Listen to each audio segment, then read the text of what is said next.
I'm William Graper, and this is The Recovering Elitist, a show that explores the space between who we appear to be and who we actually are, the tension, our transformations, and the truth behind success. On today's show, I'm joined by Candace Bushnell, author, critic, cultural oracle, and the woman whose pen gave birth to Sex and the City, a franchise that not only shaped a generation of women, but really helped define a particular brand of aspiration, consumption, and romantic pursuit. Now, I'll admit, Candace may not seem like an obvious guest for the Recovering Elitist, but what drew me into this conversation wasn't just the cosmos and the shoes, it was her subversion.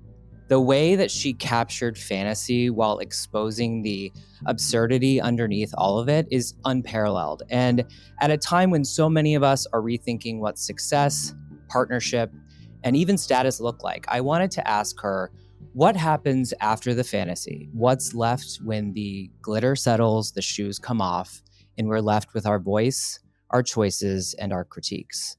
Candace Bushnell, welcome to the Recovering Elitist. Thank you for being here. Thank you for having me. So before we get into all things Sex and the City and the reboot and just like that, I'm hoping we can back up a little bit. Can you tell me a little bit about where you're from, your childhood, and who raised you?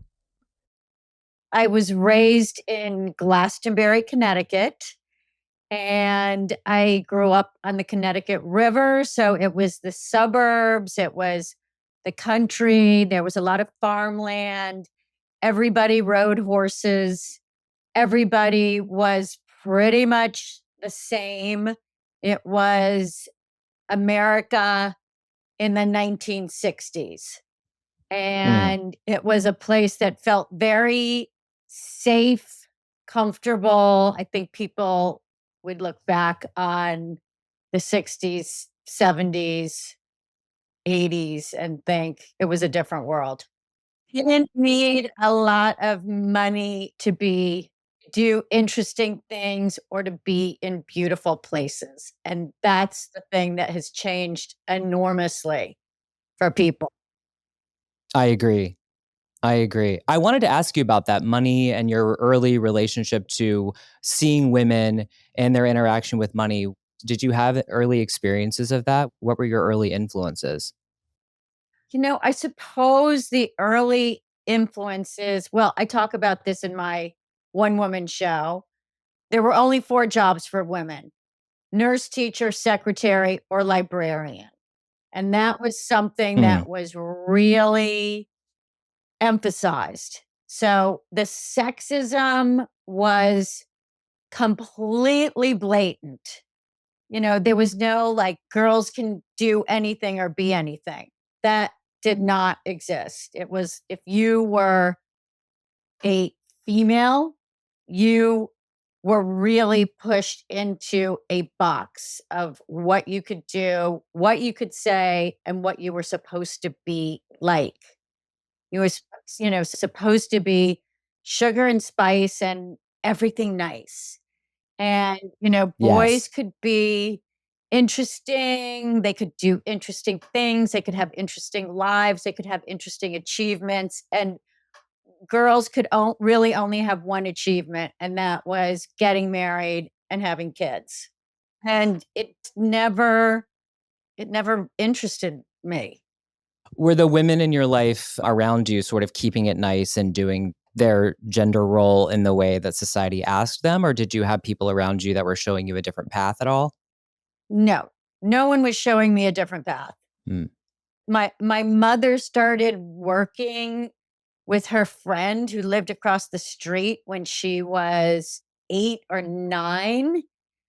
I mean, some people, maybe their mother was a teacher, but women went to college. All of the mothers of my mother's generation, they all went to college to get their MRS.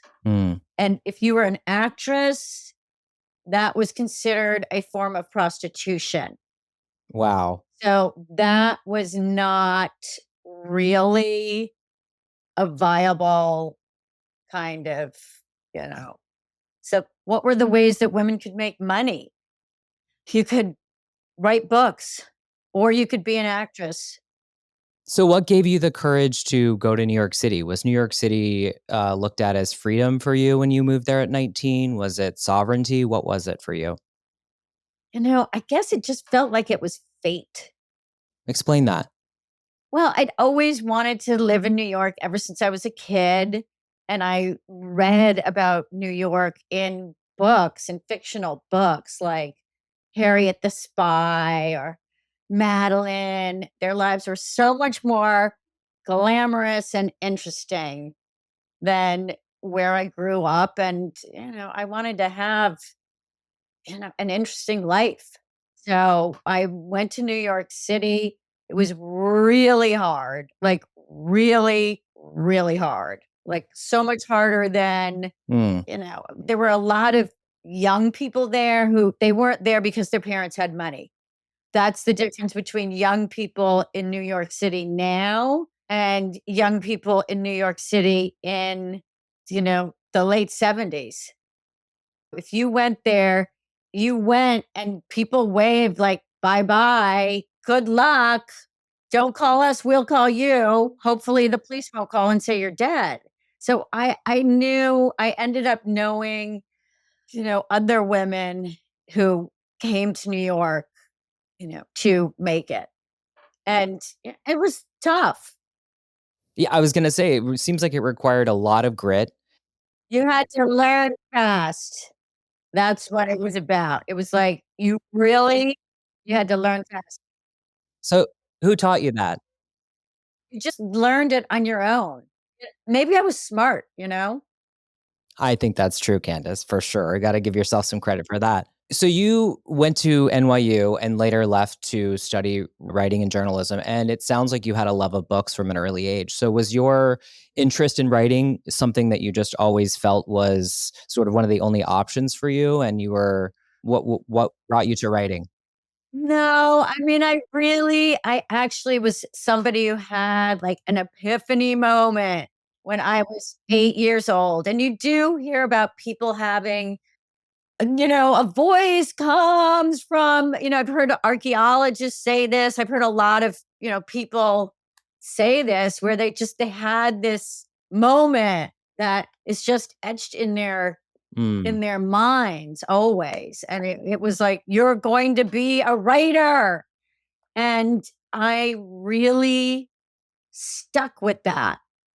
I mean, that was actually the thing that, allowed me to that like got me through in New York was this idea of I'm going to be a writer. And there's a particular kind of back then, I don't really see this much anymore, but like back then, people were passionate about their pursuits. It was like, I'm going to be a novelist and people are going to read my books, or I'm going to be a fashion designer, or, I'm going to be a set designer. But people had these big passions, and it was okay to just do that passion. There wasn't like all this social media stuff you had to do, or I don't even know, like all this stuff. Yes. But, you lived it and then you met other people. They had the same passion. And, you go to bars and, you get invited to parties, like publishing parties. You meet the famous writers. It was fun, it was interesting, but it was also, people had these big passions and they connected in person. And that mingling and meeting people in New York and being a part of something you were so passionate about, was that something that led to the Human cartoon, which for people who don't know was an early article column that you had written that was much darker and more satirical, but really a precursor to what would become Sex in the City. Is that accurate?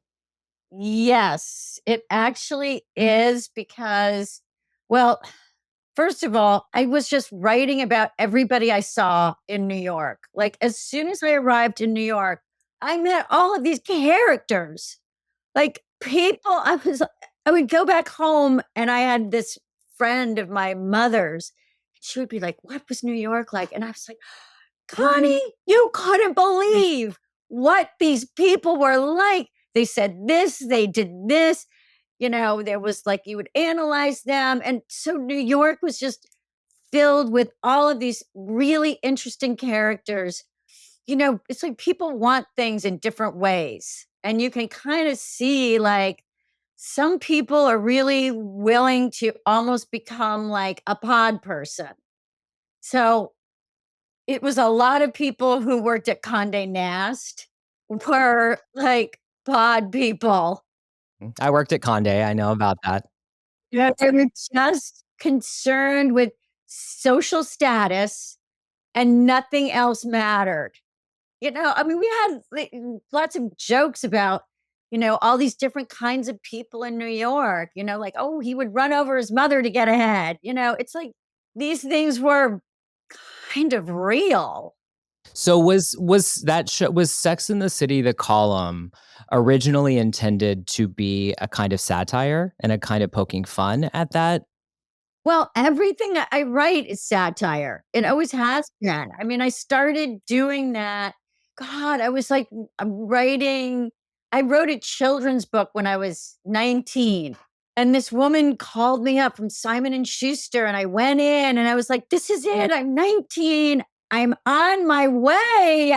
I knew I picked the right career. And she said, you should definitely be a children's book writer. And I got an assignment to write a children's book, and I got paid $1,000. And it was like dress the bear instead of pat the bunny. And, they didn't continue it and whatever.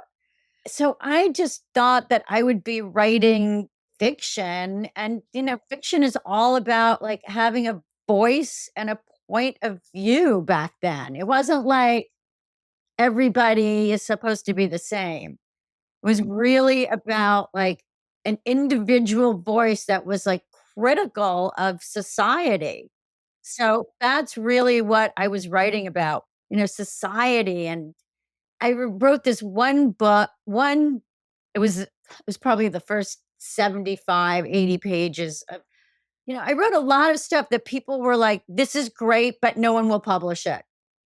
I think that's important to stop on, Candace, because so many people listening who look up to you see the end product and don't realize how much failure or false starts there are as you begin and along the way. I don't think it's failure or false starts. I think it's about people don't want to accept Mm, this kind of truthfulness. They don't want to accept that from a woman. It was like deeply satirical stuff. Like there was this couple, they were in Vanity Fair, they thought they had it all together. So I wrote this, beginning of a book about this couple whose baby, burned up in a fire. That's how they were so concerned with appearances, et cetera, that they like forgot the baby or something. But it was very God, there was that writer, he's an English writer.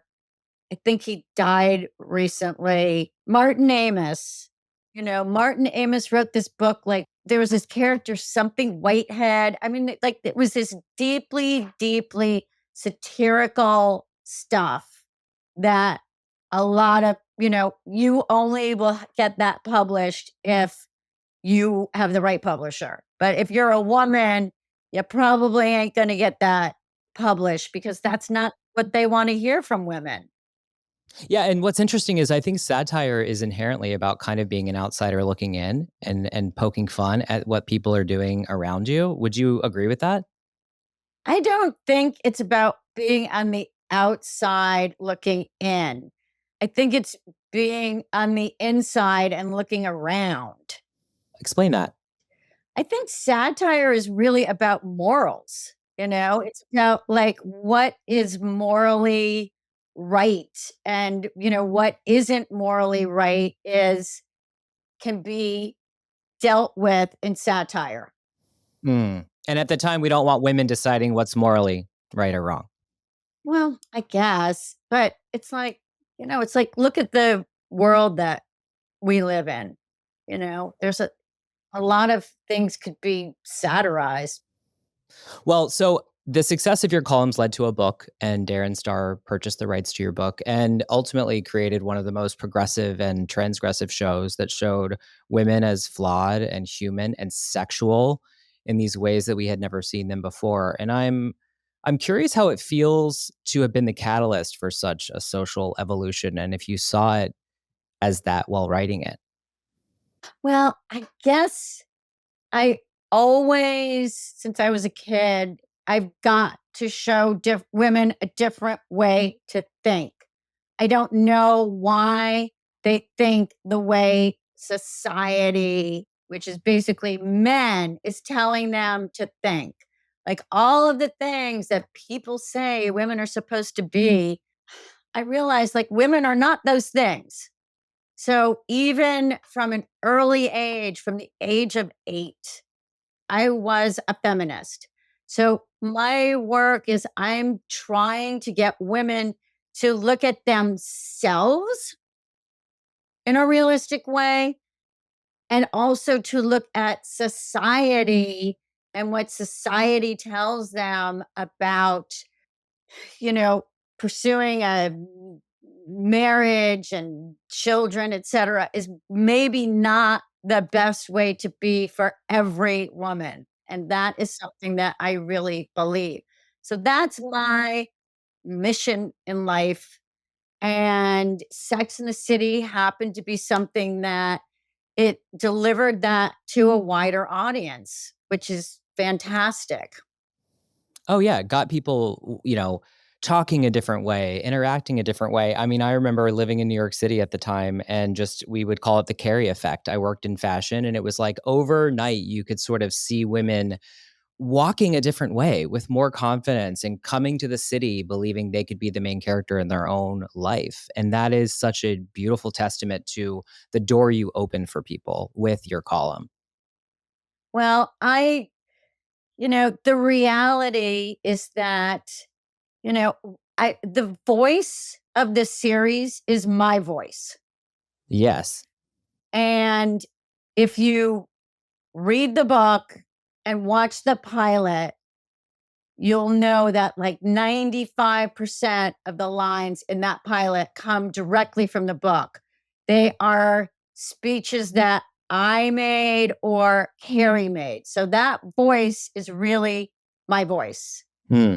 And there's a lot of, I mean, really, it's the first 2 seasons are very close to my real life, what life was like for women, um, the friendships that women had with each other, and how they realized like we all had to, we had to act as a team because New York is a tough place for women. Maybe even if you marry the rich guy, because you've got to contend with all of the other wives that, it's a competitive place for women. I was really good friends with Darren Star, so there was just a lot of, stuff that happened in real life that happened in the show. And then Darren left the show, I think in 2000. Michael Patrick King had been working on the show since the beginning, and he kept it going, and did an amazing job. So that's the hard part.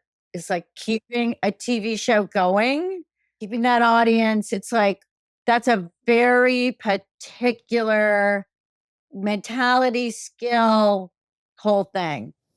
And, over time, the show has changed, like you said, from really close in tone to your columns to something that was much more over the top and became about designer shoes and unrealistic romantic expectations. And there's plenty of critiques, fair or unfair, about the show and where it's gone. I guess, is it frustrating for you or confusing for you that people don't understand the satire of it all, and also that it's tied up in it being your voice or people thinking it's your voice still?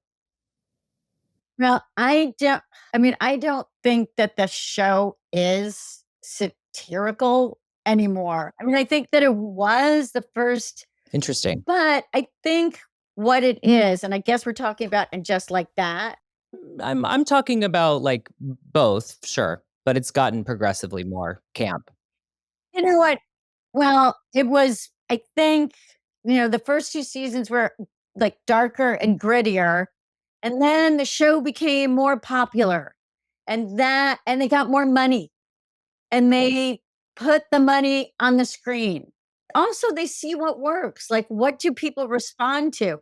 Mr. Big is was still on the show because the audience responded to him.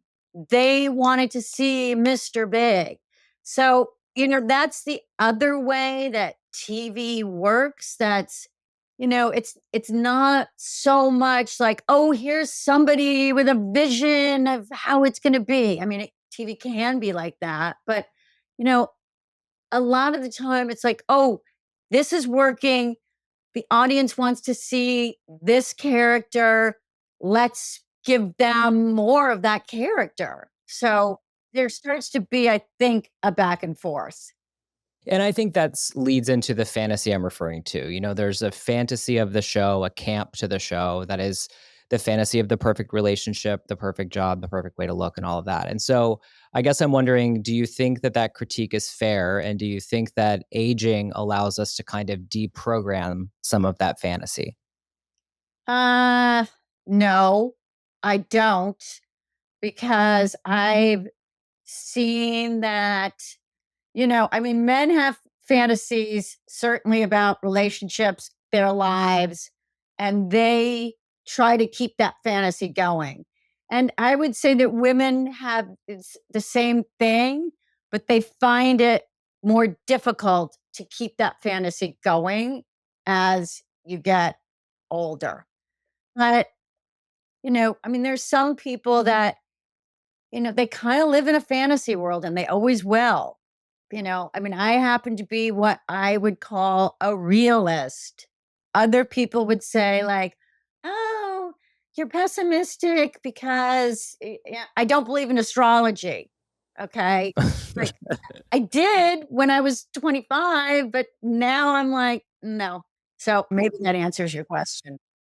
Well, it does. And I think, in 2019, you wrote Is There Still Sex in the City, which was this very vulnerable and humorous look at love, dating, friendship in New York in your 50s. And you were so honest about grief and loss, the ending of a marriage, the loss of a dog. And there's so much of it is about letting go. Yeah, but people didn't like it. People found it depressing. I'm like, it's realistic. Get ready because it's going to happen to you. Yeah, well, I think that's also what people are frustrated about with And Just Like That is like people want to continue to see the fantasy. And my interpretation of And Just Like That is that it's about these women, whether it's campy or not, trying to discover a more grounded version of themselves. So, like Carrie letting go of perfect love, Miranda letting go of control, Charlotte letting go of perfection. Whether they're getting that right or wrong or not, to me, that's sort of the thesis of this next chapter. And I think you're right. People find that kind of depressing to watch Carrie sort of mull around the house planting flowers. Like it's not as fun, but it's reality for a lot of people. So what is it about that? Okay, so I think that show is very, very much in the style of big TV shows now. I don't think it's realistic at all. Like Bridgerton is not at all realistic. And Emily in Paris, which I love, another Darren Star show, that is not at all realistic. So I mean, to me, the show is not realistic, but that's also not a criticism. That's what that's what TV is like now to get these massive audiences. It's got to be over the top. I mean, Emily in Paris is it's the most over the top show. And actually, it's like, yes, I kind of like I like seeing Sarah Jessica Parker drive that whatever it was, that ATV. I don't know. I like it. Yes, yes. But I wanna ask you about ageism because I also think that part of the reason why people cringe at And Just Like That is because it's still camp and over the top in the way that Emily in Paris is, but it's older women doing it. And we don't tolerate older women doing anything other than like aging gracefully. Like we don't want to see older women do anything. And I think that's part of the rub here. And that part of what I wanted to talk to you about is as you navigate aging and you write this incredible book about that process of letting go and getting real, like what is that like for you? You're not going to be that happy with this answer because it's, I mean, you keep going as long as you could keep going. And then you keep doing the same thing. Like, and also in this world that we live in this time that we live in, there are also a lot of different kinds of opportunities. Like, I have this friend, Fern Malice. I've known her. I love Fern Malice. Yeah. Yes. Okay. So Fern, she's honored everywhere, all around town, all these galas. Which is another thing that tends to happen as you get older. People are like, "Oh, let's give them an award for being Yeah. alive." But she's doing a collab with a 9-year-old fashion designer who she connected with on Instagram. And, this is something that she never would have been doing 30 years ago. So, I mean, listen, I know women who I just saw a woman the other day. She's under 35 years old. She's married. She was a lawyer. She's married to this really rich guy, and they've got 3 kids, and she hates it all. She absolutely hates it, and she feels stuck. So, That's so real. I have so many women friends who feel that way, and I wish more people would talk about the reality of having a child, that it isn't always just the greatest gift that ever happened. It could be both. no, well, they do on social media and TikTok, but I get that because I watch it, so I get endless amounts of women saying, you know, that basically it's a waste of time dating. There's a lot of it's hetero pessimism where women are saying that, and men are saying this too, that marriage is much better for men than it is for women. And I mean, you'd think that more men would be wanting to get married, like toot sweet. Instead, they're all, I can't make a commitment. It's crazy. I mean, I know so many incredible women who in their 50s and 60s who have so much to give and also are just like so in the seat of their power. And it's like they don't exist to men. And it's incredible to hear and to listen to. And you talk about the loneliness of reinventing yourself. And you are someone who, like Fern Malice, does so many things, continues to be driven and create. What keeps that going, and how do you get through that loneliness? Well, I don't know what loneliness you're talking about. So you have to clarify. No, I mean, I was reading some bios about you and about your book, and I had read that you had talked about sort of or maybe it was a podcast I was listening to. You were talking about some reinvention and how that can be difficult and tiresome or lonely or something like that. That was probably a while ago. One of the things that happened when that book came out, my father had just died. And I was, and I was sad. I was sad about it. And I probably gave some interviews, etc., that I realized like, oh, I was kind of sad and negative. And then people are like, oh, she's lonely. See, she made the wrong choice. She should have married some, disgusting old guy. Hmm. But I don't look at loneliness or sadness as negative or bad or wrong. So in coming into this conversation, like I look at those things as strengths and about honesty and about being truthful about how you feel in that moment. I don't see those as character defects. And I think that a lot of other generations see those things as places to not stay and linger too long. Yes, that's probably true. But you have to understand that I spend so much time alone. because, as a writer, it's like I mean, if I'm writing a novel, this is why I'm like, "Ugh, I'm not jumping up and down to write a novel right now. But it's definitely 6 hours by yourself writing because people around are a distraction. Then it's like you're still doing work in your head. And I mean, the last time I wrote a novel, I probably would go out literally for 1 hour 3 times a week. And I would say to people, they're like, come on, I was like, I will come for 1 hour. And after an hour, I would be like, I have to go. That's hard to date or do anything, not even just dating. Yes, it probably is. And then because I spend a lot of time alone, like at night, I don't want to sit in my house watching Netflix. And I don't want to sit, I mean, I will, obviously, but I don't want to do that every night. Yeah, I mean, that would be a problem with, maybe with a lot of guys. Love and relationship is obviously such a major theme for you and a common thread through all of your work. Is that something that is because you're savvy and you know it's what your readers want to hear from you? Or is it truly something that you think about and just can't escape you? Well, I feel like a little bit, unfortunately, it's something that I always think about because it's so related to women's lives. I mean, I don't think about it all the time, obviously, but it's something that's so emblematic of women's lives.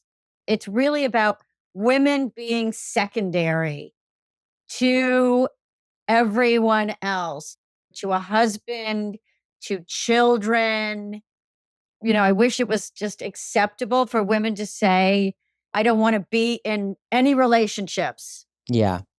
But there's so much pressure out there. If you say that, your best friends will say, oh no. Oh, I feel so sorry for you. Or they just won't believe it. Or if they were single and, maybe they are single, if they're single, they're always looking for someone. A lot of women have said to me, like, oh, if I were single, I would definitely look for someone. I would always be looking for someone.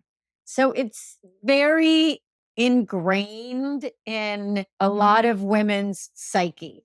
And that's the reality of it. Yeah. It's almost like if a woman said, I just want to be single, the show would go off the air. There's no more story to tell. That's the crazy part about media and how it perpetuates this idea that we need to constantly be on the hunt. Yes. But also, the reality is, people are interested in relationships. Yes. Relationships are universal. And especially now that so much of the population is single. So, in a sense, there's been an explosion, of relationship stuff because more people are single and more people are single because we can be. At one time, you couldn't really be single. Right. Right. Socioeconomics didn't allow it, all of that. How could you buy? There was no soup for one. I mean, even to this day, it's hard to get, single portions. That's what's great about New York City though, is New York City allows you to be single. That was my Yes. experience. I felt like the city could be my boyfriend. I could sit at a bar or a restaurant alone in New York with a book or just the city and feel totally accepting of myself and go somewhere else. I don't feel the same support from the place I live. I'm in Los Angeles now. It's not the same at all. Yes, that's probably true. But, New York is, if you think of all of those one-bedroom apartments, thousands and thousands of one-bedroom apartments and studios Mm, that allowed people to be able to live by themselves. That was the real estate. I live in the same building where Dorothy Parker lived back in, I guess, the 1950s or 60s. It was all single women. and their cats. And she used to complain about it. Well, now, of course, what they've allowed people to do is they've combined all these apartments, so it's like families. It's like, I don't come to New York to see freaking 8-year-olds, okay? Mm-mm. That was the second I left Williamsburg was when it was like stroller after stroller after stroller. Do you think Instagram and social and dating apps have kind of flattened dating in general? I think that all screens have flattened people in general. I just remember going out and thinking, wait, who are these people? Why they have not a lot to say? What's going it's like the reality show thing too. I mean, it was like TV kind of started to explode in a certain way, and the internet, and it's like everybody is thinking and acting the same. I look at it as like the averaging of culture, taking all things, the best of the best, the worst of the worst, giving you just the bland average and being like, this is what art is. This is what creation is. And you're like, this is all just average, bland, beige nonsense. One way that entertainment is definitely going is a lot of these big streamers or content producers, they're going to use AI. Just goes back to what I was talking about before with the audience. They're going to use AI to see what people are responding to, and that's going to be the entertainment. Yeah, and then we're gonna complain about it, but it's your dollars and your eyeballs allowed this to be acceptable, so we all do need to play our part in understanding our role in the perpetuation of it. I mean, even dating advice, I feel like so many Gen Zers are taking dating advice from ChatGPT. I need your take on that.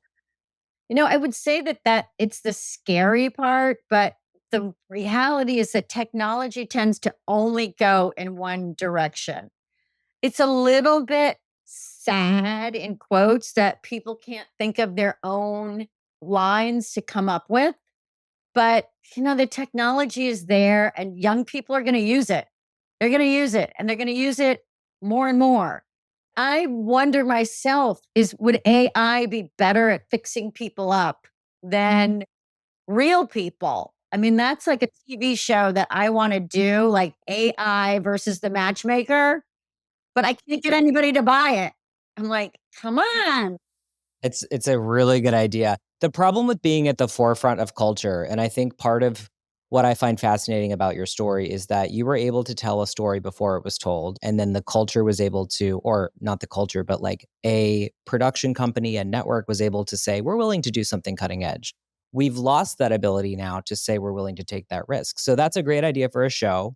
And if you're ahead of any kind of cultural thing, you have these ideas and people say, oh, that's not going to happen. And then 6 years later, you see it happening. And it's like, what the hell? Exactly. Exactly.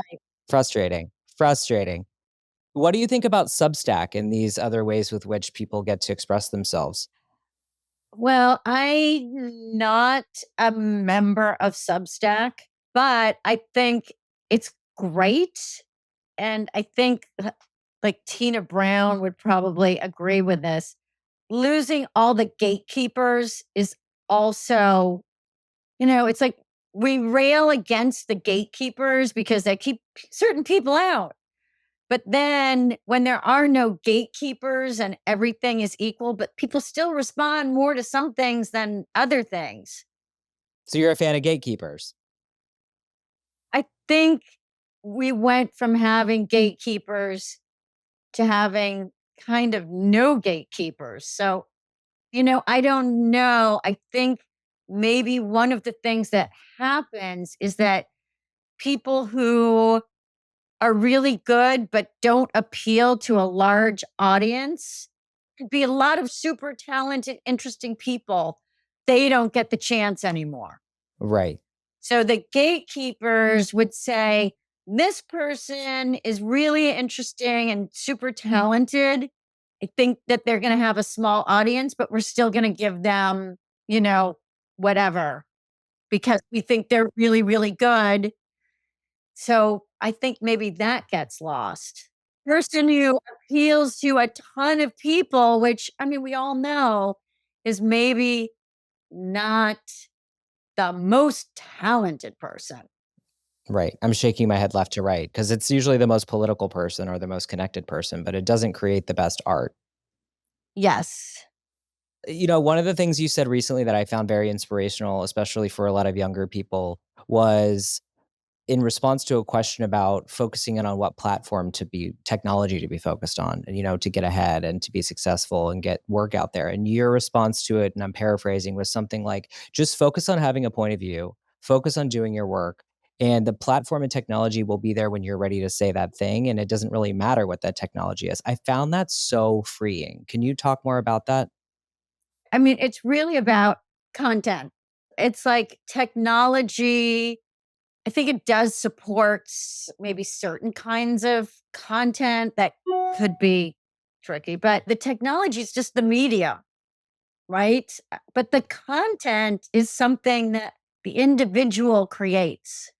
They hone some part of themselves, etc. And that's something that, like, I would say to young people, don't get stuck with, a technology that is not going to exist in 20 years. Just focus on a point of view. Yes, a point of view and creating some kind of content, really. But I guess you need a You need to get off social to do that because otherwise it's just being fed back to you and you're creating the same nonsense. Are there other women that you think are aging gracefully and that are inspirational to you or doing it particularly well? yes, just, women I see every day. The women in my world are very inspirational. I just feel like the women I know make a lot of effort. And that's kind of what it's about, right? Making an effort at the end of the Mm. day. Is there something you would tell younger women who are still maybe chasing the wrong things or certain versions of success or fantasy? I'm going to say the same thing that I always have said. I've been saying this for 20 or 30 years. It's like you don't have to have everything, just have one thing. Okay. Have a career, have the family. If you can have both, that's great. But the women who end up the worst off are the ones who don't end up with a family. Maybe they got divorced or whatever, and they don't have any career. So they've got nothing. Don't be one of those women. Just have one thing. Because it's the fantasy of having it all that we've been fed that you think is part of the problem. I don't know that it's part of the problem, but I never wanted to have it all. I just wanted to be really rich and successful and make the money myself. Love. Definitely not successful enough. You don't think you're successful enough. No, no. Yeah, I'm in the Hamptons. Come on. It's the income disparity. I mean, the reality is that out of the 1%, which means you have to be worth $13 million, out of that 1%, only 3.5% are women who made their own money. Every other, the 96.5% of the women in the 1% are women who got that money from marrying a rich man or having a rich parent. And that is not the way it should be. So that's my little speech. I love that. I appreciate we're gonna end the long form questions there. I'm gonna just throw a couple quick hot takes at you, and I want to know if you have any quick and gut opinions on these things. Selfies. If the lighting's good, That's the correct answer. Public displays of affection. I don't mind. I'm not going to, if other people do. It was like, don't go too far. That's all. Shorts on men over 40. There are a lot of hot men over 40. So absolutely. Taylor Swift. Love her. Intentionally going gray. It's not something I would do myself, but it's the individual choice. Psychedelics. Eh, They're fine. I'm not that interested in them. No, I don't really want to be like, I don't want to take LSD or I don't want to go on a trip. Life coaches, I guess some people need them. smoking cigarettes. I used to smoke and I don't anymore. People, they don't do it anymore. I love smoking a cigarette. I miss the days of smoking when we just smoked. I miss Carrie smoking. I have a theory that the show stopped being as real when Carrie stopped smoking. Just going to leave it at that. And the last one is solo travel. I personally do it all the time because I have to for work. Where'd you go last? I mean, it's not entirely solo, but a lot of it is solo because I do this one woman show. I was in Copenhagen and Oslo. Amazing. I really want to thank you so much for being here. Can you tell people where they can find out more about you, where they can see your one woman show, and how they can get in touch? Well, they could go to my website, www.candacebushnell.com. There's info about shows. Maybe I've got one show coming up in it's Arizona. And yeah, I'm on social media. Amazing. This has been so much fun. It's really been a dream of mine to talk to you because your columns informed the man I became and my experience in New York. It was really informative and impactful for me. And so to be with you is an honor. I appreciate you so much. I'm Candace Bushnell, and I guess I'm recovering from recovering, which means I am not recovering. Love it. Thank you so much. We really appreciate you.